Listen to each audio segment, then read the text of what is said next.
I'm back as promised with the follow-up from the Plant Ally cards walkthrough/review with one on the Tree Wisdom cards. So just to preface by saying I'm going to walk you through all of the cards, and I'll also briefly tell you some of my experience of using them. I will try not to repeat too much of what I said in the Plant Ally cards, but I'm also aware that some people may only choose to watch one of these. And so I've structured them in the same way so as to give the same information. As you can see, these two decks are both made by Lisa McLoughlin and they're both in print. Whilst you don't have to get them together, they are beautiful companions. I love the concept of working with the trees and the plants. I have used them both together and apart in various different ways, and my favourite way to do it is to pull one from the trees and one from the plant, in honesty. I have mixed and just seen what's come through.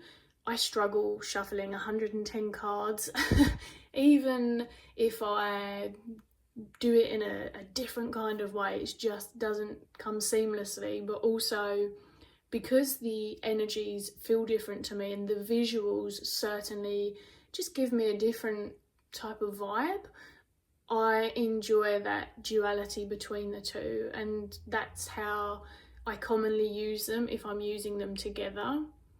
Otherwise, I would say I use the Tree Wisdom cards a little bit more frequently. I guess I'm just drawn to the artwork and maybe some of the keywords more so in that deck. They are different, and I wouldn't want to compare them in kind of a what one should you get capacity if you're looking to get them. Hopefully these videos will help you with that decision if you only want one. So exactly the same as the Plant Ally setup, we've got a tuck box with an extra lip to make it easy to get in and out of. I've had the decks for 3-4 years, maybe longer. They're really durable. I appreciate the attention to detail that Lisa has with all of her creations that I have ever had the privilege of owning. She's just a lovely creator in my experience. I have had a few conversations with her. It's nice to shine a light on some creators who are local to me. Doesn't mean that I don't want to support other creators. I do, and I enjoy it, but it is nice to have that. Again, with this, the 56th card is an extra card which just discusses a bit about the deck. I didn't read the last one, but what I will point out that's different here is that we have the chakras pulled upon, which is so fun. I do appreciate that addition, and I don't mean fun in a disrespectful way. Chakras and colour have long since been a part of my practice. Just my personal practice. It's not actually something that I do really with clients. Maybe some colour work, but not chakra. I have done, but I don't now. But I really appreciate that addition in the trees, and it was one of the first things I noticed. In honesty, I didn't read this when I first got the decks. I just jumped into the artwork. And a reminder just kind of to work with the cards in any way that fits for you, which is a nice offering, yeah? Exactly the same lovely, sturdy, matte with a very slight sheen, but definitely matte before matte kind of went rose petal and all of those other funky things that are on offer. They have a kind of card texture, but it's really nice. I guess a more recent cardstock that feels sort of similar, but it's not quite, is the new US Games cardstock. It's not quite the same. My preference is actually this, to be honest. It's got more of a flex to it, but just to kind of try and help you understand. And if you didn't watch the previous video, this is the Star Child Tarot borderless, so it's a traditional size tarot. You can see that this oracle deck's actually a really nice size for those of us with smaller hands, and you don't really lose much from the artwork, in my opinion. They only have the keywords on the front. The tree's name and the rest of the message are on the back, so there's no booklet that comes with these. I really enjoy the message being on the back. It's just a personal preference thing as to whether that works for you or not. So here we've got white pine for healing, and it says, you may feel you've been shaken to the bones by something and your energy is low and feeling scattered. Go within to help you remember how to put the pieces back together. Shine light on the core of what is most important to you. In what way can you heal relationships that have been fractured in some way? And one of the things that I said when I was just discussing the plant allies alongside the tree wisdom is that I feel like the messages in the tree wisdom, some of them are just a sentence or two longer, and maybe a little, the keywords some of them offered are a little more neutral, or some of the explorations are, I don't know, there's just a little bit of a different feel. Again, it's hard to fully articulate, but let's get going through the deck. I love the faces in the trees. So instead of people like there are in the plant allies, the characters are the trees. And sometimes they look very human. Sometimes, like this one, they remind me of an ant, which I love. I mean, this is awesome. I'm living for this. And then we have animals as well.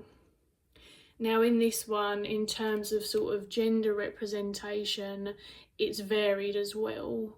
Whereas, as I said, in the plant ally cards, everyone sort of presents as femme in that. And I think that the keywords,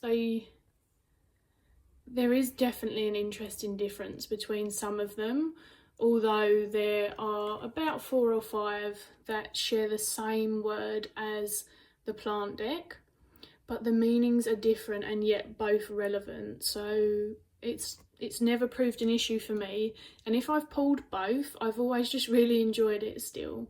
It kind of brings home that focus is really something to work with.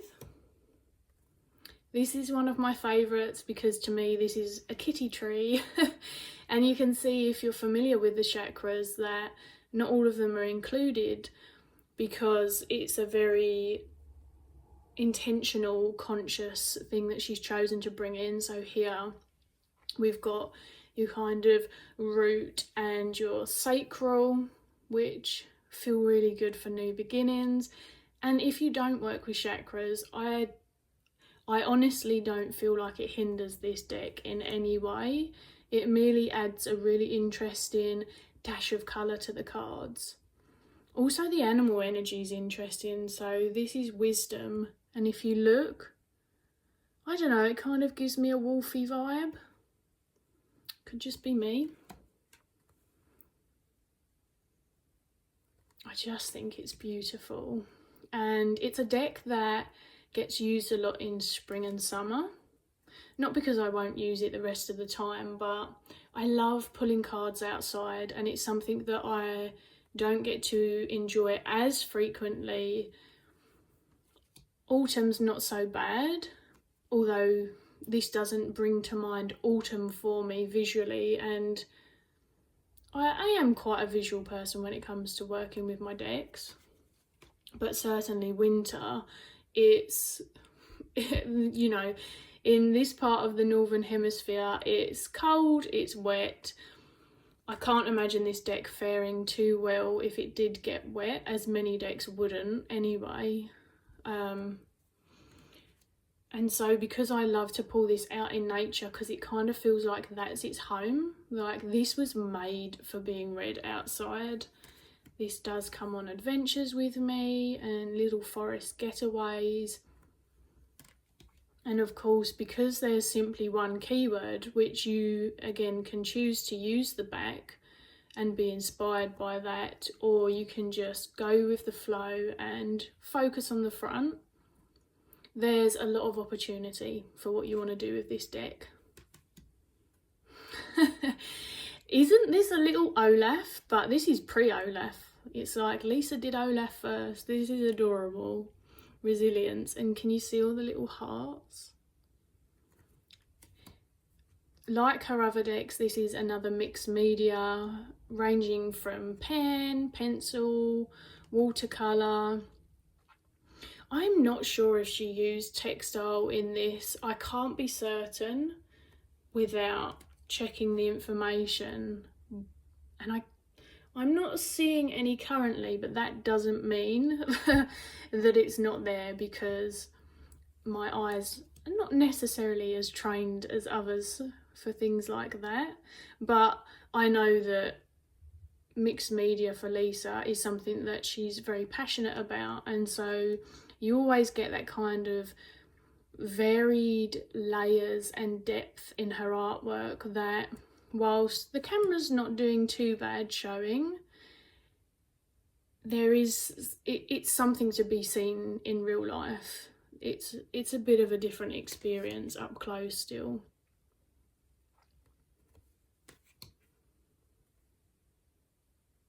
Now this one I haven't used as much to inspire artwork, but certainly creative writing and poetry is something that I felt it lends itself to. The plant ally has a larger selection of colours, and so I've used that for colour palettes. You could do that with this, but it's just not one that I've been as compelled to do so. I love this. It's very kind of, I don't know if it's meant to be a stick insect, but it gives me those kind of feels. And it's really gentle artwork, this deck, which is tree energy to me. It's strong and gentle at the same time. You know, they're grand, but they have this real kind of welcoming presence. And I think that 𝗵𝘁𝗿𝗄𝗯 was a particularly great name for the deck. That's my personal feelings as a kind of a tree hugger. I'm definitely thankful for our trees. I definitely have an affiliation with trees. Probably more so than plants, which again then, if you think about this being slightly more used than the other deck, it would make sense. This feels very lion-esque to me, and because this is a heart shape almost, it kind of gives me that lion heart, brave heart kind of vibe. So you can see there's stories and character in the cards, as well as there is the information on the front and the back. And I think that it shows how workable I find this deck, because it has standed the test of time in terms of holding my interest. Okay, 4 years isn't a lifetime, and who knows, but certainly as my deck collection started growing from that point onwards in a significant way, there's never been any question about this deck or the plant allies as to whether they would stay or not.